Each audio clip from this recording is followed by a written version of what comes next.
ನಮಸ್ಕಾರ. ತಮ್ಮ ಪರಿಚಯ ಸರ್. ನಾನು ಡಾಕ್ಟರ್ ಎಸ್.ಎಲ್. ಜಗದೀಶ್, ಸಹ ಸಂಶೋಧನಾ ಮತ್ತು ವಿಸ್ತರಣಾ ನಿರ್ದೇಶಕನಾಗಿ ಪ್ರಾದೇಶಿಕ ತೋಟಗಾರಿಕೆ ಮತ್ತು ಸಂಶೋಧನಾ ಕೇಂದ್ರ, ತೋಟಗಾರಿಕೆ ವಿಜ್ಞಾನಗಳ ವಿಶ್ವವಿದ್ಯಾಲಯ JKVK ಕ್ಯಾಂಪಸ್ ಬೆಂಗಳೂರು ಇಲ್ಲಿ ಕೆಲಸ ಮಾಡ್ತಾ ಇದ್ದೇನೆ. ಸರ್, ಏನು ಸರ್ ಇದು ಸಸ್ಯ ಸಂತೆ? ತುಂಬಾ ಚೆನ್ನಾಗಿದೆ. ಸಂತೆ ಬೇರೆ ಬೇರೆ ಥರದ್ದಿರುತ್ತೆ, ಆದರೆ ಸಸ್ಯ ಸಂತೆ ಅನ್ನೋದು ಬಹಳ ವಿಶಿಷ್ಟವಾಗಿ ನಾವು ಕಳೆದ 5 ವರ್ಷಗಳಿಂದ ಮಾಡ್ಕೊಳ್ತಾ ಬರ್ತಾ ಇದ್ದೀವಿ. ಇಲ್ಲಿ ಸಸಿಗಳು, ಇದು ನಾವು ಬೇರೆ ಎಲ್ಲ ಸಂತೆಗಳು, ಮೇಳಗಳು ಬೇರೆ ಬೇರೆ ಕಾಲದಲ್ಲಾದರೆ ನಾವು ಈ ಸಸ್ಯ ಸಂತೆಯನ್ನು ಮಳೆಗಾಲದಲ್ಲೇ ಮಾಡ್ತೀವಿ. ಯಾಕೆಂದರೆ ಮಳೆಗಾಲದಲ್ಲೇ ನಾವು ಸಸಿಗಳನ್ನು ನೆಟ್ಟರೆ ಅವು ಚೆನ್ನಾಗಿ ಬೆಳೀತವೆ ಅನ್ನೋ ಉದ್ದೇಶದಿಂದ ಸಸ್ಯ ಸಂತೆಯನ್ನು ನಾವು ಜೂನ್ ಅಥವಾ ಜುಲೈ ತಿಂಗಳಲ್ಲಿ ಆಯೋಜನೆ ಮಾಡ್ತಾ ಬರ್ತಾ ಇದ್ದೀವಿ. ಇದು ಎಲ್ಲ ಥರದ ಸಸಿಗಳು ಅಂತಂದರೆ ಇಲ್ಲಿ ಮುಖ್ಯವಾಗಿ ತೋಟಗಾರಿಕಾ ಬೆಳೆಗಳಲ್ಲಿ ಹಣ್ಣಿನ ಸಸಿಗಳು ಇರಬಹುದು, ಅಲಂಕಾರಿಕ ಸಸಿಗಳು, ಮೆಡಿಸಿನಲ್ ಮತ್ತು ಆರೋಮೆಟಿಕ್ ಪ್ಲಾಂಟ್ಸ್, ಔಷಧೀಯ ಮತ್ತು ಸುಗಂಧ ದ್ರವ್ಯ ಸಸಿಗಳು, ಈ ಎಲ್ಲ ಸಸಿಗಳ ಜೊತೆಗೆ ಅರಣ್ಯ ಇಲಾಖೆಯಿಂದ ಕೂಡ ಅರಣ್ಯ ಸಸಿಗಳನ್ನು ಇಲ್ಲಿ ಸಂತೆಯಲ್ಲಿ ತರ್ತಾರೆ. ಅದರ ಜೊತೆಗೆ ವಿವಿಧ ತರಕಾರಿಯ ಬೀಜಗಳು, ಬೇರೆ ಬೇರೆ ಬೀಜಗಳನ್ನು ಕೂಡ ಇಲ್ಲಿ ಲಭ್ಯ ಇರುವಂತೆ ಈ ಸಂತೆಯಲ್ಲಿ ಮಾಡಲಾಗುತ್ತೆ. ಇದು ಸಾರ್ವಜನಿಕರಿಗೆ ಒಂದು ಅತ್ಯುತ್ತಮ ಅವಕಾಶ. ಇದು ಬೆಂಗಳೂರಲ್ಲೇ ನಡೆಯುವಂತಹ ಒಂದು ವಿಶಿಷ್ಟವಾದ ಕಾರ್ಯಕ್ರಮ. ಈ ರೀತಿಯ ಸಂತೆ ಇಲ್ಲ, ಬೇರೆ ಚಿತ್ರಸಂತೆ ಇರಬಹುದು, ಬೇರೆ ಸಂತೆಗಳು, ದನಗಳ ಸಂತೆ, ಇಂಥದ್ದು ಏನೇ ಸಂತೆಗಳು ಇದ್ದರೂ ಕೂಡ ಸಸ್ಯ ಸಂತೆ ಅನ್ನೋದು ಬೆಂಗಳೂರಿಗೆ ತೋಟಗಾರಿಕೆ ವಿಜ್ಞಾನಗಳ ವಿಶ್ವವಿದ್ಯಾಲಯದ ಕ್ಯಾಂಪಸ್ನಲ್ಲಿ ಆಗುವಂತಹ ಒಂದೇ ಒಂದು ಸಂತೆ, ಅತ್ಯಂತ ವಿಶಿಷ್ಟವಾದ ಸಂತೆ. ಈ ಸಂತೆಯಲ್ಲಿ ವೈವಿಧ್ಯಮಯ ಸಸ್ಯಗಳ ಜೊತೆಗೆ ಅವುಗಳನ್ನು ಹೇಗೆ ಬೆಳಿಬೇಕು ಅನ್ನೋ ಒಂದು ಜ್ಞಾನವನ್ನು ಕೂಡ ನಾವು ಕೊಡುವಂತಹ ಒಂದು ಅವಕಾಶವನ್ನು ಇಲ್ಲಿ ಮಾಡಿರ್ತೀವಿ. ನಮ್ಮ ವಿಜ್ಞಾನಿಗಳು ತಮಗೆ ಏನೇ ರೋಗಗಳಿರ್ಬೋದು, ಕೀಟಗಳಿರ್ಬೋದು, ತಮ್ಮ ಮನೆಯಲ್ಲಿ ಬೆಳೆದಂತಹ ಸಸಿಗಳಿಗೆ, ತೋಟದಲ್ಲಿ ಬೆಳೆದಂತಹ ಸಸಿಗಳಿಗೆ ಅದರ ಬಗ್ಗೆ ನಿಮಗೆ ಒಂದು ಪರಿಹಾರವನ್ನು ನೀವು ಇಲ್ಲಿ ಕಂಡುಕೊಳ್ಬೋದು. ಮತ್ತು ನಿಮಗೆ ಯಾವ ಸಸಿಗಳು ಬೇಕು ಅವುಗಳನ್ನು ತೊಗೊಂಡು ಹೋದ ಅಲ್ಲದೆ ಅದಕ್ಕೆ ಬೇಕಾದ ಪರಿಕರಗಳು, ಯಾವ ಗೊಬ್ಬರ ಬೇಕು, ಎರೆಹುಳು ಗೊಬ್ಬರ ಬೇಕಾ, ಜೈವಿಕ ಗೊಬ್ಬರ ಬೇಕಾ, ಅಥವಾ ಯಾವುದೇ ಒಂದು ಟೂಲ್ಸ್, ಸಣ್ಣ ಸಣ್ಣ ಟೂಲ್ಗಳು ಮನೆಯಲ್ಲಿ ಗಾರ್ಡನಿಂಗ್ಗೆ ಬೇಕಾಗಿರುತ್ತೆ, ಆ ಥರದ್ದೆಲ್ಲ ಕೂಡ ಈ ಸಂತೆಯಲ್ಲಿ ಲಭ್ಯ ಇರುತ್ತೆ. ಪಾಟ್ ಬೇಕಂದರೆ ಪಾಟ್ ಇರುತ್ತೆ, ಪಾಟ್ ಮಿಕ್ಸ್ಚರು, ಕೋಕೋಪೀಟು, ಹೀಗೆ ವೈವಿಧ್ಯಮಯ ಕೃಷಿ ಮತ್ತು ತೋಟಗಾರಿಕೆಗೆ ಬೇಕಾದಂತಹ ಪರಿಕರಗಳು ಒಂದೇ ಸೂರಿನಡಿಯಲ್ಲಿ ಈ ಸಸ್ಯ ಸಂತೆಯಲ್ಲಿ ದೊರೀತವೆ.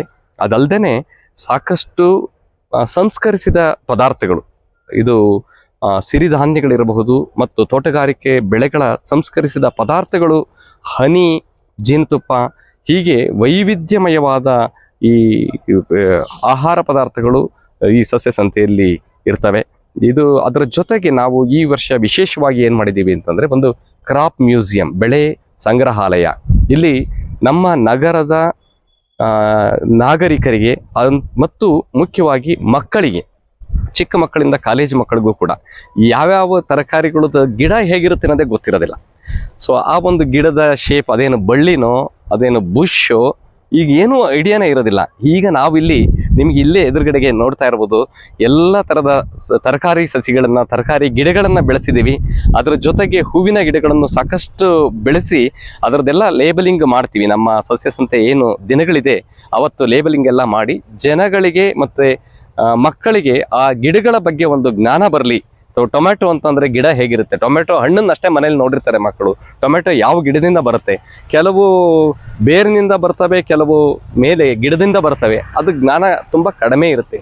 ಇದೆಲ್ಲದನ್ನು ಒಂದು ಜ್ಞಾನವನ್ನು ಪಸರಿಸುವಂತಹ, ಸಸಿಗಳ ಬಗ್ಗೆ, ಹಸಿರಿನ ಬಗ್ಗೆ, ಈ ಒಂದು ಪರಿಸರದ ದಿನಾಚರಣೆ ನಡೆಯುವಂತಹ ಈ ಒಂದು ಮಳೆಗಾಲದಲ್ಲಿ ಈ ಸಸ್ಯ ಸಂತೆಯನ್ನು ನಾವು ಹಮ್ಮಿಕೊಂಡು ಬೆಂಗಳೂರಿನ ನಾಗರಿಕರಿಗೆ ಹಸಿರು ಹಬ್ಬವನ್ನು ನೀಡುವ ಒಂದು ಕಾರ್ಯಕ್ರಮವನ್ನು ಆಯೋಜನೆ ಮಾಡ್ತಾ ಇದ್ದೀವಿ. ಸರ್, ಇದು ಅಂದ್ರೆ ಅರ್ಬನ್ ದೃಷ್ಟಿಯಲ್ಲಿ ಇಟ್ಕೊಂಡಿರುವಂತದ ಅಥವಾ ತೋಟಗಾರಿಕೆ ರೈತರು ಕೂಡ ಪಾಲ್ಗೊಳ್ಬೋದಾ, ಹೇಗೆ?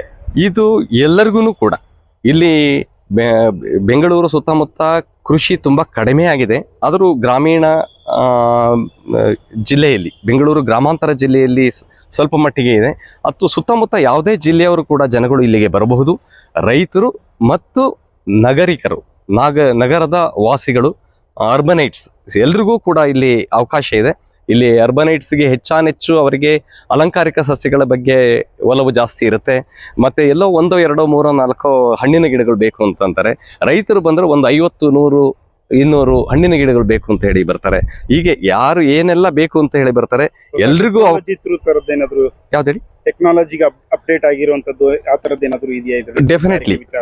ಡೆಫಿನೆಟ್ಲಿ ಇಲ್ಲಿ ಸ್ಮಾರ್ಟ್ ಅಗ್ರಿ ಸೊಲ್ಯೂಷನ್ಸ್, ಈಗ ವರ್ಟಿಕಲ್ ಫಾರ್ಮಿಂಗ್ ಇರಬಹುದು ಅಥವಾ ಈ ಒಂದು ಸಾಯಿಲ್ಲೆಸ್ ಕಲ್ಚರ್ ಇರಬಹುದು. ಸೊ ಇದರ ಬಗ್ಗೆ ಕೂಡ ಈ ಒಂದು ಸಂತೆಯಲ್ಲಿ ಕೆಲವು ಮಳಿಗೆಗಳನ್ನು ಇಟ್ಟು ನಾವು ವಿಶೇಷವಾಗಿ ಅದರ ಬೇಕಾದಂತಹ ಒಂದು ನಾಲೆಡ್ಜ್ ಅಥವಾ ಜ್ಞಾನ ಯಾರು ಬಯಸ್ತಾರೆ ಅದನ್ನ ಕೊಡ್ಲಿಕ್ಕೂ ಕೂಡ ಈ ವ್ಯವಸ್ಥೆ ಆಗಿದೆ.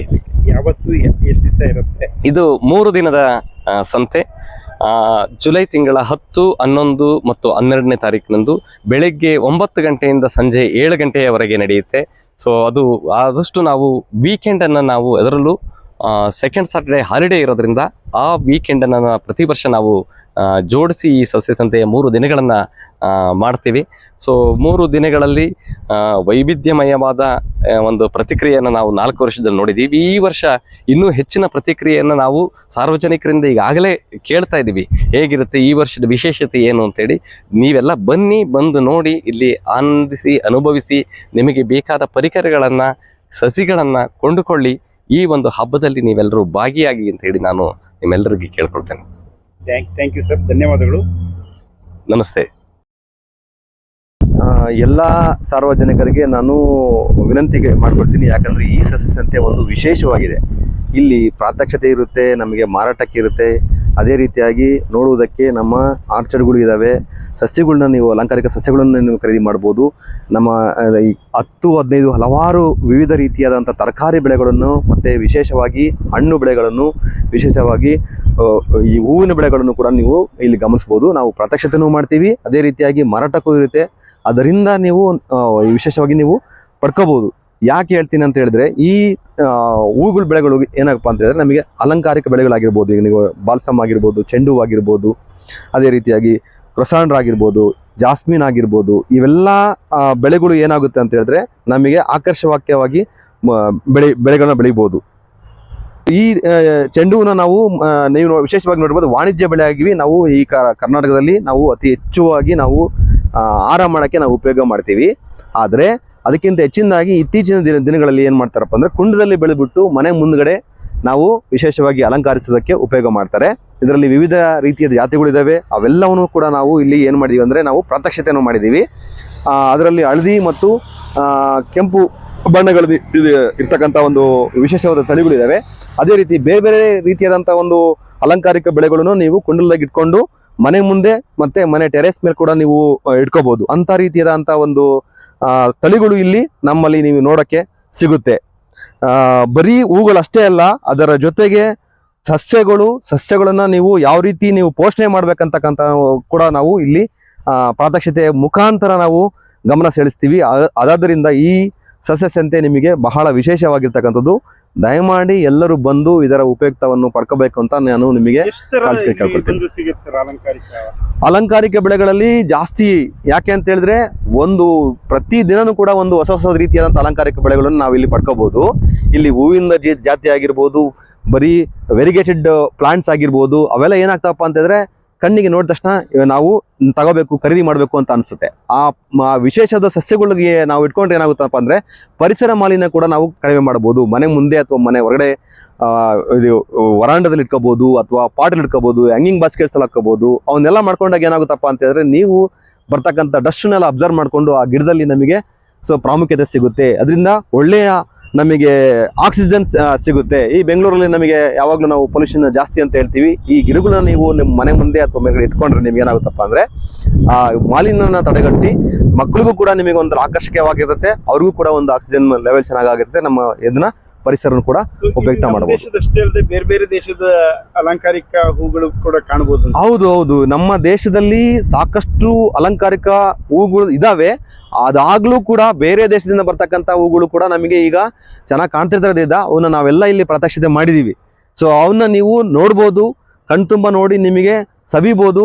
ಅದೇ ರೀತಿಯಾಗಿ ನೀವು ಬೆಳೆಸ್ಬೇಕಪ್ಪ ಅಂದ್ರೆ ನೀವು ಖರೀದಿ ಮಾಡಿಕೊಂಡು ನೀವು ತಗೊಂಡೋಗ್ಬೋದು. ಖರೀದಿ ಮಾಡುವುದಕ್ಕೆ ಬೇರೆ ನರ್ಸರಿಗಳಿಗೆಲ್ಲ ಹೋದ್ರೆ, ಬೇರೆ ಬೇರೆ ಹೊಲೆಗಳಿಗೆ ಹೋದ್ರೆ ಅಲ್ಲಿ ನಿಮಗೆಲ್ಲ ಖರ್ಚು ವೆಚ್ಚ ಜಾಸ್ತಿ ಆಗುತ್ತೆ. ಇಲ್ಲೇ ಒಂದೇ ಜಾಗದಲ್ಲಿ ನಿಮಗೆ ಎಲ್ಲಾ ರೀತಿಯಾದಂಥ ಹಣ್ಣುಗಳು, ತರಕಾರಿಗಳು, ಅಲಂಕಾರಿಕ ಬೆಳೆಗಳು, ಕುಂಡಗಳು ಎಲ್ಲವೂ ನಿಮಗೆ ಕಡಿಮೆ ಬೆಲೆಯಲ್ಲಿ ನಿಮಗೆ ಸಿಗುತ್ತೆ. ನೀವು ಖರೀದಿ ಮಾಡ್ಕೊಂಡು ಹೋಗ್ಬೋದು. ವಿಶೇಷ ಅಂತ ನಾನು ಅವಾಗಲೇ ಹೇಳ್ತಿದ್ದೆ. ಅದರಲ್ಲಿ ಇನ್ನೊಂದು ನಮ್ಮ ಅತಿ ಮುಖ್ಯವಾದ ಭಾಗಪ್ಪ ಅಂತ ಹೇಳಿದ್ರೆ ಸಸ್ಯ ನರ್ಸರಿ. ಈ ನರ್ಸರಿಯಲ್ಲಿ ನಮಗೆ ಯಾವ ರೀತಿಯಾದಂಥ ಹಣ್ಣುಗಳು ಇಲ್ಲ ಅಂತ ಹೇಳ್ತಿಲ್ಲ, ಆ ರೀತಿಯಾದಂಥ ಹಣ್ಣುಗಳು, ತರಕಾರಿಗಳು ಮತ್ತು ಹೂವಿನ ಸಸ್ಯಗಳು ಅತಿ ಕಡಿಮೆ ಬೆಲೆಯಲ್ಲಿ ತಮಗೆ ಸಿಗುತ್ತೆ. ಇಲ್ಲಿ ನೀವು ಖರೀದಿ ಮಾಡ್ಬೋದು, ನೋಡಬಹುದು ಕೂಡ. ಯಾಕಂದರೆ ಇದು ತೋಟಗಾರಿಕಾ ಮಹಾವಿದ್ಯಾಲಯದ ನರ್ಸರಿ ಆಗಿರೋದ್ರಿಂದ ಅತಿ ಕಡಿಮೆ ಬೆಲೆಯಿಂದ ನಿಮಗೆ ಈ ಗಿಡಗಳು ಸಿಗ್ತವೆ ನಿಮಗೆ. ಇಲ್ಲೆಲ್ಲ ನೋಡಿದ್ರೆ ಇದರಲ್ಲಿ 2 ಭಾಗ ಬರುತ್ತೆ. ಒಂದು ಹೊರ ಪ್ರದೇಶದಲ್ಲಿ ಬೆಳೀತಕ್ಕಂಥ ಹಣ್ಣುಗಳು, ಅದೇ ರೀತಿಯಾಗಿ ಒಳ ಪ್ರದೇಶದಲ್ಲಿ ನಾವು ಇರ್ತಕ್ಕಂಥ ಅಲಂಕಾರಿಕ ಬೆಳೆಗಳು. ನಾವು ನಿಮಗೆಲ್ಲ ಗೊತ್ತಿರಬಹುದು, ವಿಶೇಷವಾಗಿ ಗುಲಾಬಿ ಹೂ ಆಗಿರ್ಬೋದು ಮತ್ತು ಮಲ್ಲಿಗೆ ಹೂ ಆಗಿರ್ಬೋದು ನಾವು ಹೊರ ಪ್ರದೇಶದಲ್ಲಿ ನಾವು ಹಾಕ್ತೀವಿ. ಆದರೆ ಈಗ ನಮ್ಮ ಬೆಂಗಳೂರಿನಲ್ಲಿ ಜನಗಳು ಏನು ಮಾಡ್ತಾರಪ್ಪ, ನಗರಗಳಲ್ಲಿ ಎಲ್ಲರೂ ಪಾಟಲ್ಲಿ ಇಟ್ಕೋಬೇಕು ಅಂತ ಹೇಳ್ತೀವಿ. ಅದೇ ರೀತಿಯಾಗಿ ಹಂಗಿಂಗ್ ಬಾಸ್ಕೆಟ್ಸ್ ಇಟ್ಕೋಬೇಕು ಅಂತ ಹೇಳ್ತೀವಿ. ಈಗ ನೋಡಿ ಇಗ್ಜೋರ್ ಆಗಿದ್ದರೆ ಸೊ ಇದನ್ನೆಲ್ಲ ನೀವು ಪಾಟನ್ನು ಇಟ್ಕೊಂಡ್ಬಿಟ್ಟು ನೀವು ಮನೆ ಮುಂದೆ ಇಟ್ಕೋಬೋದು. ದಾಸವಾಳ ಆದರೆ ನೀವು ಮನೆ ಮುಂದ್ಗಡೆ ಹೊರಭಾಗದಲ್ಲಿ ನೀವು ಅದನ್ನು ಹಾಕಿಬಿಟ್ಟು ಅದರ ಪ್ರತಿನಿತ್ಯ ನೀವು ಪೂಜೆಗೆ ಉಪಯೋಗಿಸ್ಕೋಬೋದು. ಈ ರೀತಿಯಾಗಿ ನೀವು ಪಾಟಲ್ಲೂ ಇಟ್ಕೋಬೋದು, ಅಥವಾ ನಿಮಗೆ ಜಾಗ ಇತ್ತಪ್ಪ ಅಂತ ಹೇಳಿದ್ರೆ ಮನೆ ಮುಂದೆ ನೀವು ಗಿಡನೂ ಹಚ್ಬೋದು. ಸೊ ಈ ರೀತಿ ಬೇರೆ ಬೇರೆ ರೀತಿಯಾದಂಥ ಬೇರೆ ವಿವಿಧ ರೀತಿಯಾದಂತಹ ಅಲಂಕಾರಿಕ ನಿಮಗೆ ಹೂಗಳು ಸಿಗ್ತವೆ. ಆ ಹೂಗಳು ಮತ್ತು ಅಲಂಕಾರಿಕ ಗಿಡಗಳು ಸಿಗ್ತವೆ. ಅವನ್ನೆಲ್ಲ ನೀವು ಈಗ ಇದು ವಿಂಕಾ ರೋಸಿ ಅಂತ ನಾವು ಅಲ್ಲೇ ನೋಡಿದ್ವಿ, ಪ್ರಾತ್ಯಕ್ಷತೆಯಲ್ಲಿ ನೋಡಿದ್ದೀವಿ. ಇದನ್ನು ನೀವು ಪ್ರತಿನಿತ್ಯ ನಿಮಗೆ ಹೂ ಕಾಣ್ಬೋದು. ಸೊ ನೀವು ಪೂಜೆಗೂ ಉಪಯೋಗಿಸ್ಬೋದು, ಅದೇ ರೀತಿಯಾಗಿ ನೀವು ಪಾಟಲು ಉಪಯೋಗಿಸ್ಬೋದು. ಅದೇ ರೀತಿಯಾಗಿ ಈ ಜಾಮಿಯಾ ಅಂತ ಹೇಳಿ ಒಂದು ಫಾರ್ಮ್ ಇದೆ. ಸೊ ಇದು ನಮಗೇನಪ್ಪ ಅಂದರೆ ಅತಿ ಹೆಚ್ಚು ಆಮ್ಲಜನಕ ಕೊಡುತ್ತೆ. ಸೊ ಆ ರೀತಿಯಾಗಿ ಈ ರೀತಿಯಂಥ ಒಂದು ಪಾಟ್ಗಳನ್ನು ನಾವೇನು ಮಾಡ್ಬೋದು, ನಿಮ್ಮ ಮನೆ ಮುಂದೆ ಆಗಿರ್ಬೋದು, ಟೇಬಲ್ ಮೇಲೆ ಆಗಿರ್ಬೋದು. ಸೊ ನೋಡಿ ಇದು ಕ್ಯಾಲಂಚೆ ಅಂತೇಳಿ. ಸೊ ಇದು ನೋಡಿದ್ರೆ ನಾವು ಒಂದು ವರ್ಷ ಪೂರ್ತಿ ನೀವು ಹೂಗಳನ್ನು ಅದೇ ರೀತಿಯಾಗಿ ನೋಡ್ಬೋದು. ಇದನ್ನು ನಾವು ಕಿತ್ಕೊಳಕ್ಕೆ ಬರಲ್ಲ, ಆದರೆ ಅಲಂಕಾರಿಕ ಬೆಳೆ ಮತ್ತು ನಮ್ಮ ಇದಕ್ಕೆ ಒಂದು ವಿಶೇಷವಾಗಿ ಅಂದರೆ ಫೆರೋಶಿಯಾ ಅಂತ ಇದರಲ್ಲಿ ಬೇರೆ ಬೇರೆ ರೀತಿಯಾದ ಕಲರ್ ಬರುತ್ತೆ. ಸೊ ಈ ಜಾಮಿಯಾಗಳು ಇದರಲ್ಲಿ ಬ್ಲ್ಯಾಕ್ ಕಲರ್ ಕೂಡ ಬರುತ್ತೆ ಮತ್ತು ಗ್ರೀನ್ ಕಲರ್ ಕೂಡ ಬರುತ್ತೆ. ಸೊ ಇವು ನಮಗೆ ಪ್ರೆಸೆಂಟ್ ಈಗ ಟೇಬಲ್ ಮೇಲೆ ಇರ್ತಕ್ಕಂಥಕ್ಕೆ ಒಂದು ಅತಿ ಹೆಚ್ಚು ಸೂಕ್ತವಾದಂಥ ಒಂದು ಗಿಡ ಅಂತಲೂ ಕೂಡ ಹೇಳ್ಬೋದು. ಸೊ ಇದೇ ರೀತಿಯಾಗಿ ಮುಂದೆ ಹೋದರೆ ನಮಗೆ ಸಾಕಷ್ಟು ಬೆಳೆಗಳು ಬರ್ತವೆ. ದಾಸವಾಳ ಅಂದರೆ ನಿಮಗೆಲ್ಲರಿಗೂ ಗೊತ್ತು, ಎಲ್ಲ ಮನೆ ಮುಂದೆ ನಮ್ಮ ದೇಶೀಯ ತಳಿಗಳಲ್ಲಿ ನಮ್ಮ ಸಣ್ಣ ಒಂದು ಹೂಗಳು, ಒಂದು ಕೆಂಪು ಕಲರ್ದೊಂದು ಬಣ್ಣದ ರೀತಿಯನ್ನು ನಾವು ಉಪಯೋಗ ಮಾಡ್ತಿದ್ವಿ. ಆದರೆ ಇತ್ತೀಚಿನ ದಿನಗಳಲ್ಲಿ ಎಲ್ಲರಿಗೂ ಒಂದು ದೊಡ್ಡ ದೊಡ್ಡ ಒಂದು ಬೇರೆ ಬೇರೆ ತಳಿಗಳು ಬೇಕಾಗ್ತವೆ. ಇದರಲ್ಲಿ ಹಳದಿ ಕಲರ್ ಆಗಿರ್ಬೋದು, ಕೆಂಪು ಕಲರ್ ಆಗಿರ್ಬೋದು, ಬಿಳಿದಾಗಿರ್ಬೋದು. ಇವೆಲ್ಲ ಏನಪ್ಪ ಅಂದರೆ ಹವಾಯನ್ ಹೈಬಿಸ್ಕಸ್ ಅಂತ ಹೇಳ್ತೀವಿ. ಇವು ನಿಮಗೆ ವರ್ಷ ಪೂರ್ತಿ ನಿಮಗೆ ಹೂಗಳು ಬಿಡ್ತಕ್ಕಂಥದ್ರಿಂದ ಮತ್ತು ಇದರ ಗಾತ್ರಗಳು ನಮ್ಮ ದೇಶೀಯ ತಳಿಗಳಿಗೆ ಹೋಲಿಸ್ಕೊಂಡ್ರೆ 2ರಷ್ಟು ಜಾಸ್ತಿ ಇರುತ್ತೆ. ಹಾಗಾಗಿ ಇವು ಆಕರ್ಷಕವಾಗಿರ್ತವೆ. ಇವನ್ನ ನೀವು ಪಾಟಲ್ಲೂ ಬೆಳೆಸ್ಬೋದು. ಅದೇ ರೀತಿಯಾಗಿ ನೀವು ನಮ್ಮ ಮನೆ ಮುಂದ್ಗಡೆ ನಿಮಗೆ ಜಾಗ ಇತ್ತಪ್ಪ ಅಂದ್ರೆ ಹೊರಾಂಗಣಗಳು. ಎಷ್ಟು ಕಲರ್ ಸಿಗ್ಬೋದು ಸರ್ ಇಲ್ಲಿ? ಇದರಲ್ಲಿ ನಿಮಗೆ ದಾಸವಾಳದಲ್ಲಿ ಒಂದು 15-20 ಕಲರ್ ಸಿಗುತ್ತೆ. ಬರೀ ಒಂದೇ ಕಲರ್ ಅಲ್ಲ, ಒಂದೇ ಒಂದು ಹೂವಿನಲ್ಲಿ ಬೇರೆ ಬೇರೆ ಕಲರನ್ನು ನೀವು ಮಿಕ್ಸ್ ಮಾಡಿಕೊಂಡು ನೀವು ನೋಡ್ಬೋದು. ಬೈ ಕಲರ್ ಬರುತ್ತೆ, ಟ್ರೈ ಕಲರ್ ಬರುತ್ತೆ, ಮಿಕ್ಸ್ ಕಲರ್ ಬರುತ್ತೆ. ಸೊ ಇವಕ್ಕೆಲ್ಲ ಏನಪ್ಪ ಅಂತ ಹೇಳಿದ್ರೆ ಸ್ವಲ್ಪ ಜಸ್ಟ್ ಒಂದು ಗೊಬ್ಬರವನ್ನು 6 ತಿಂಗಳಿಗೊಂದ್ಸರಿ ನೀವು ಕೊಡ್ತಾ ಇರಬೇಕು. ಅದಕ್ಕೆ ಅತಿ ಹೆಚ್ಚು ನಿಮಗೆ ಸಿಗ್ತಾ ಹೋಗುತ್ತೆ. ಹಳದಿ ಕಲರ್ ನೋಡ್ಬೋದು, ಕೆಂಪು ಕಲರ್ ನೋಡ್ಬೋದು, ಬಿಳಿ ಕಲರ್ ನೋಡ್ಬೋದು, ಹಳದಿಲೇ ಮತ್ತು ರೆಡ್ ಕಾಂಬಿನೇಷನ್ ನೋಡ್ಬೋದು. ಸೊ ಇವೆಲ್ಲ ಏನಾಗ್ತಪ್ಪ ಅಂದರೆ ಆಕರ್ಷಣೀಯವಾಗಿರ್ತವೆ. ಮನೆ ಮುಂದೆ ನಿಮಗೆ ನೋಡಲಿಕ್ಕೆ ಚೆನ್ನಾಗಿ ಕೂಡ ಇರುತ್ತೆ. ಸೊ ಇತ್ತೀಚೆಗೆ ನೀವು ಟೇಬಲ್ ಮೇಲೆ ಇರ್ತಕ್ಕಂಥ ಮತ್ತು ಹೂಗಳಿರ್ಬೇಕಂದ್ರೆ ತುಂಬ ಚೆನ್ನಾಗಿ ಇದರಲ್ಲಿ ನಮ್ಮಲ್ಲಿ ಬೆಂಗಳೂರಲ್ಲಿ ಅತಿ ಹೆಚ್ಚು ಬೇಡಿಕೆ ಮತ್ತು ಜನಪ್ರಿಯವಾಗಿರ್ತಕ್ಕಂಥ ಆಂಥೋರಿಯಂ. ಸೊ ಆಂಥೋರಿಯಮು ನೀವಿಟ್ಟರೆ ವರ್ಷ ಪೂರ್ತಿ ನೀವು ಹೂಗಳನ್ನು ನೋಡ್ಬೋದು. ಇದರಲ್ಲಿ ನಿಮಗೆ ಬಿಳಿ ಕಲರ್ ಬರುತ್ತೆ, ಕೆಂಪು ಕಲರ್ ಬರುತ್ತೆ ಮತ್ತು ವಿವಿಧ ಜಾತಿಯದು ಮತ್ತು ತುಂಬ ನಿಧಾನಕ್ಕೆ ಬೆಳೀತಕ್ಕಂಥ ಒಂದು ಗಾತ್ರ ಆಗಿರ್ತಕ್ಕಂಥ ಈ ಆಂಥೋರಿಯಂ ಆಗಿರೋದ್ರಿಂದ. ಸೊ ಈ ರೀತಿ ನೀವು ಇಲ್ಲಿ ನರ್ಸರಿ ನೋಡಿದರೆ ನಮ್ಮಲ್ಲಿ ಬೇರೆ ಬೇರೆ ರೀತಿಯಾದಂಥ ಮತ್ತು ಬೇರೆ ಬೇರೆ ಜಾತಿಯಂಥ ಒಂದು ಬೆಳೆಗಳು ಇರುತ್ತವೆ. ಇವೆಲ್ಲವೂ ಏನಪ್ಪ ಅಂತಂದರೆ ನೀವು ಟೇಬಲ್ ಪರ್ಪಸ್ಸಿಗೆ ಆಗಿರ್ಬೋದು, ಹ್ಯಾಂಗಿಂಗ್ ಬಾಸ್ಕೆಟ್ಸ್ಗೆ ಆಗಿರ್ಬೋದು, ಸೊ ಕಲಾತಿಯಮ್ ಆಗಿರ್ಬೋದು, ಸಿಂಗೋನಿಯಮ್ ಆಗಿರ್ಬೋದು, ಇವೆಲ್ಲ ಏನಪ್ಪ ಅಂತ ಹೇಳಿದ್ರೆ ನೀವು ಪಾಟಲ್ಲಿ ಇಟ್ಕೋಬೋದು. ಅದೇ ರೀತಿ ನೀವು ಮನೆ ಮುಂದ್ಗಡೆ ಜಾಗ ಇದ್ದರೆ ಮನೆ ಮುಂದ್ಗಡೆ ಅಥವಾ ಹೊರಗಡೆ ಅಥವಾ ಒಳಗಡೆ ಕೂಡ ನೀವು ಬೆಳ್ಕೋಬೋದು. ಸಣ್ಣ ಸಣ್ಣ ಪಾಟಲ್ಲಿ ನೀವು ಖರೀದಿ ಮಾಡ್ಕೊಂಡೋಗಿ ಅದಕ್ಕೆ ಗೊಬ್ಬರ ಎಲ್ಲ ಮಿಕ್ಸ್ ಮಾಡಿಕೊಂಡು ದೊಡ್ಡ ದೊಡ್ಡ ಗಿಡಗಳನ್ನು ನೀವು ಬೆಳೆಸ್ಕೋಬೋದು. ಸೊ ಅದೇ ರೀತಿ ನಮಗೆ ಆರ್ಕಿಡ್ಸ್ ಅಂತ ಬರುತ್ತೆ. ಸೊ ನೀವು ಇವೆಲ್ಲ ಬಂದರೆ ಇಲ್ಲೇ ನೀವು ಖರೀದಿ ಮಾಡ್ಬೋದು. ಆರ್ಕಿಡ್ಸು ಮತ್ತು ಆಂಥೋರಿಯಮ್ಮು ಅತಿ ಜನಪ್ರಿಯವಾದಂಥ ನಮ್ಮ ಇಂಡೋರ್ ಪ್ಲಾಂಟ್ಸ್ ಅಂತ ನಾವು ಹೇಳಿದ್ರಾಗೆ ತಪ್ಪೇನಿಲ್ಲ. ಬೆಂಗಳೂರಿನಲ್ಲಿ ಎಲ್ಲ ಜನಗಳಿಗೂ ಬೇಡಿಕೆ ಆಗಿರ್ತಕ್ಕಂಥದ್ದು ಆಂಥೋರಿಯಮ್ಮು ಮತ್ತು ಆರ್ಕಿಡ್. ಅದೇ ರೀತಿ ಬೇರೆ ಬೇರೆ ಜಾತಿಯಾದಂಥ ಫಿಲೋಡೆಂಡ್ರಾನ್ಸ್ ಇದೆ, ಅರಿಯಲಿಯಸ್ ಇದೆ, ಅಗ್ಲೋನಿಮಸ್ ಇದೆ, ಡೈಫೆನ್ಬೇಕಿಯಸ್ ಇದೆ, ಆಮೇಲೆ ಪಾಟ್ ಮಮ್ಸ್ ಇದೆ. ಸೊ ಇವು ಪಾಟ್ ಮಮ್ಸು ಈಗ ನೋಡಿ ಒಂದೇ ಒಂದು ಪಾಟಲ್ಲಿ ನಿಮಗೆ 100-150 ಮೊಗ್ಗನ್ನು ನೀವು ಕಾಣ್ಬೋದು. ಸೊ ಇವೆಲ್ಲ ಸ್ವಲ್ಪ ನೀವು ಮೊಗ್ಗು ಹರಳಿದ್ರಪ್ಪ ಅಂತ ಹೇಳಿದ್ರೆ 3-4 ತಿಂಗಳ ತನಕ ನೀವು ಮನೆ ಮುಂದೆ ಇಟ್ಕೊಂಡು ನೀವು ಟೇಬಲ್ ಮೇಲೆ ಇಟ್ಕೊಂಡು ನೀವು ಅದನ್ನು ಆಕರ್ಷಕವಾಗಿ ನೋಡ್ಬೋದು. ಅದು ಬಿಟ್ಟು ಕೆಲವೊಂದೆಲ್ಲ ಪಾಮ್ಸ್ ಇದ್ದಾವೆ. ಪಾಮ್ಸ್ಗಳು ಕೆಲವೊಬ್ಬರೆಲ್ಲ ತುಂಬ ಇಷ್ಟ, ಮನೆ ಮುಂದ್ಗಡೆ ಆಗಿರ್ಬೋದು ಅಥವಾ ಸ್ಕ್ರೀನಿಂಗ್ ಪರ್ಪಸ್ಸಿಗೆ ಹಾಕ್ಬೇಕಪ್ಪ ಅಂತ ಹೇಳಿದ್ರೆ ಸೊ ಪಾಮ್ಸ್ ಬರುತ್ತೆ. ಮತ್ತು ವಿಶಿಷ್ಟವಾಗಿ ಏನಪ್ಪ ಅಂದರೆ ಈ ಅಗ್ಲೋನಿಮಸಲ್ಲಿ ಒಂದು 5-6 ಟೈಪ್ಸ್ ಬರುತ್ತೆ. ಅದರಲ್ಲಿ ಬರೀ ಗ್ರೀನ್ ಕಲರ್ ಅಷ್ಟೇ ಕಾಣ್ತಿದ್ದೀವಿ. ನೀವು ಕೆಂಪು ಕಲರ್ದು ವೇರಿಗೇಷನ್ಸ್ ಆಗಿರ್ಬೋದು, ಆಮೇಲೆ ಹೂ ಇರ್ತಕ್ಕಂಥ ಪೆಂಟಾಸ್ ಆಗಿರ್ಬೋದು, ಆಮೇಲೆ ಚೈನಾ ಡಾಲ್ ಇಂಡೋರ್ ಪ್ಲಾಂಟ್ಸ್. ಇದು ಆ್ಯಕ್ಚುಲಿ ಮರ ಜಾತಿಯಾದಂಥ ಒಂದು ಇಂಡೋರ್ ಪ್ಲಾಂಟ್. ಈಗ ಇತ್ತೀಚೆಗೆ ನೀವು ಏರ್ಪೋರ್ಟಲ್ಲಿ ನೋಡಿದ್ರೆ ಇದಕ್ಕೆ ಜನಪ್ರಿಯವಾಗಿ ಒಂದು ಬೆಳವಣಿಗೆ ಇದ್ದಾವೆ. ಸೊ ಇದನ್ನು ನೀವು ಮನೆ ಒಳಗಡೆ ಕೂಡ ನೀವು ದೊಡ್ಡ ಮರವಾಗಿ ದೊಡ್ಡ ಗಿಡದಲ್ಲಿ ನೀವು ಬೆಳೆಸ್ಕೋಬೋದು. ಇದನ್ನು ಚೈನಾ ಡಾಲ್ ಅಂತ ಹೇಳ್ತೀವಿ. ಆಮೇಲೆ ಫೈಕಸ್ ವೆರಿಗೇಟೆಡ್ ಟೈಪ್ಸ್ ಇದೆ, ಆಮೇಲೆ ಇಂಗ್ಲೀಷ್ ಐವಿ ಇದೆ. ಇವೆಲ್ಲ ನೀವು ಇದಕ್ಕೆ ಹ್ಯಾಂಗಿಂಗ್ ಬಾಸ್ಕೆಟ್ಸಿಗೆ ಉಪಯೋಗ ಮಾಡ್ಬೋದು. ಆಮೇಲೆ ಅಗ್ಲೋನಿಮಲ್ಲಿ ವೆರಿಗೇಟೆಡ್ ಟೈಪ್ಸ್ ಇದ್ದಾವೆ. ಸೊ ಇವೆಲ್ಲ ಹೊರಗಡೆ ಅರೆಕಾ ಪಾಮ್ಸು ಭಾಳ ಜನಕ್ಕೆ ನೀವು ಸ್ಕ್ರೀನಿಂಗ್ ಪರ್ಪಸ್ಸಿಗೆ ಮನೆ ಎಂಟ್ರೆನ್ಸಲ್ಲಿ ನೀವು ಹಾಕೋಬೇಕಪ್ಪ ಅಂತ ಹೇಳಿದ್ರೆ ಇಂಥ ಉಪಯುಕ್ತ ಮಾಡ್ಬೋದು. ಸೊ ಇದನ್ನು ಕೂಡ ನೀವು ಫರ್ನ್ಸ್ ಟೈಪ್ ತುಂಬ ಇದ್ದಾವೆ. ಈ ಫರ್ನ್ಸ್ ಟೈಪ್ಸ್ ಎಲ್ಲ ನಿಮಗೆ ಸ್ವಲ್ಪ ಜಾಸ್ತಿ ನೀರು ಕೊಡ್ತಕ್ಕಂಥ ಇದರಲ್ಲಿ ಅಷ್ಟೇ ಬರ್ತಿತ್ತು. ಬಟ್ ಇವಾಗ ನೀವು ಪಾಟಲ್ಲಿ ಕೂಡ ಇಟ್ಕೋಬೋದು. ಈ ರೀತಿ ನೀವು ಹ್ಯಾಂಗಿಂಗ್ ಬಾಸ್ಕೆಟ್ಸ್ ಕೂಡ ನೋಡ್ಬೋದು. ಸೊ ಇವೆಲ್ಲ ನಮಗೆ ಏನಾಗ್ತಾವಪ್ಪ ಅಂತ ಹೇಳಿದ್ರೆ ಭಾಳ ಮನೆ ಮುಂದ್ಗಡೆ ಎಲ್ಲೆಲ್ಲಿ ಜಾಗ ನಿಮಗೆ ಒಂಥರ ಆಕರ್ಷಣೆವಾಗಿ ಮಾಡಬೇಕು ಆ ರೀತಿಯಾಗಿ ಈ ಪಾಮ್ಸ್ ಆಗಿರ್ಬೋದು ಅಥವಾ ಇಂಡೋರ್ ಪ್ಲಾಂಟ್ಸು ಮತ್ತು ಎಕ್ಸಾಟಿಕ್ ಪ್ಲಾಂಟ್ಸ್ ಕೂಡ ನೀವು ಉಪಯುಕ್ತ ಮಾಡ್ಬೋದು. ಮತ್ತು ಇನ್ನೊಂದು ಏನಪ್ಪ ಅಂದರೆ ಒಂದು ಮನಿ ಪ್ಲಾಂಟು ಮತ್ತು ಈಗ ಸ್ಯಾನ್ಸ್ವೇರಿಯಾ ಇವೆಲ್ಲ ಏನಾಗಿದೆ ಅಂದರೆ ಕೊರೋನಾ ಆದ ನಂತರ ಇವಕ್ಕೆಲ್ಲ ಭಾಳ ಬೇಡಿಕೆ ಬಂದಿದೆ. ಯಾಕೆ ಅಂತ ಹೇಳಿದ್ರೆ ಸೊ ಇದು ರಾತ್ರಿ ಹೊತ್ತಿನಲ್ಲಿ ಜಾಸ್ತಿ ಆಮ್ಲಜನಕ ಕೊಡುತ್ತೆ, ಆಕ್ಸಿಜನ್ ಕೊಡುತ್ತೆ. ಹಾಗಾಗಿರೋದ್ರಿಂದ ಇದನ್ನು ಸೊ ಒಂದು ಆಕ್ಸಿಜನ್ ಪ್ಲಾಂಟ್ ಅಂತಲೇ ಹೇಳ್ಬಿಟ್ಟು ಖರೀದಿ ಮಾಡ್ತಿದ್ದಾರೆ. ಹಂಗಾಗಿ ಮೊದಲೆಲ್ಲ ಇದನ್ನು ಜಸ್ಟ್ ನೀವು ಕಿತ್ತು ಬಿಸಾಕಿದ್ರು ಕೂಡ ಎಲ್ಲಿ ಬೇಕಾದ್ರೂ ಬರ್ತಿತ್ತು. ಇದು easy to grow, easy to maintain, no water is required, only once in a week ಆ 10 ಡೇಸಿಗೆ ಒಂದ್ಸರಿ ನೀವು ನೀರು ಹಾಕಿರೋ ಸಾಕು. ಇದಕ್ಕೆ ಯಾಕೆಪ್ಪ ಅಂತಂದರೆ ಎಲ್ಲರಿಗೂ ಯಾರಿಗೆ ಬ್ರೀತಿಂಗ್ ಪ್ರಾಬ್ಲಮ್ ಇದೆಯೋ ಅಂಥವರೆಲ್ಲ ನೀವು ಬೆಡ್ರೂಮಲ್ಲಿ ಇಟ್ಕೊಂಡ್ರೂ ಏನೂ ತಪ್ಪಿಲ್ಲ. ಸೊ ಇದು ರಾತ್ರಿ ಹೊತ್ತಿನಲ್ಲಿ ಅತಿ ಹೆಚ್ಚು ಆಮ್ಲಜನಕ ಕೊಡ್ತಕ್ಕಂಥ ಒಂದು ಸ್ಯಾನ್ಸ್ವೇರಿಯಾ ಅಂತ ನಾನು ಹೇಳ್ಕೊಂಡ್ರೆ ಆ ಆಮ್ಲಜನಕದ ಗಿಡ ಅಂತ ಹೇಳಿದ್ರೆ ತಪ್ಪೇನಿಲ್ಲ.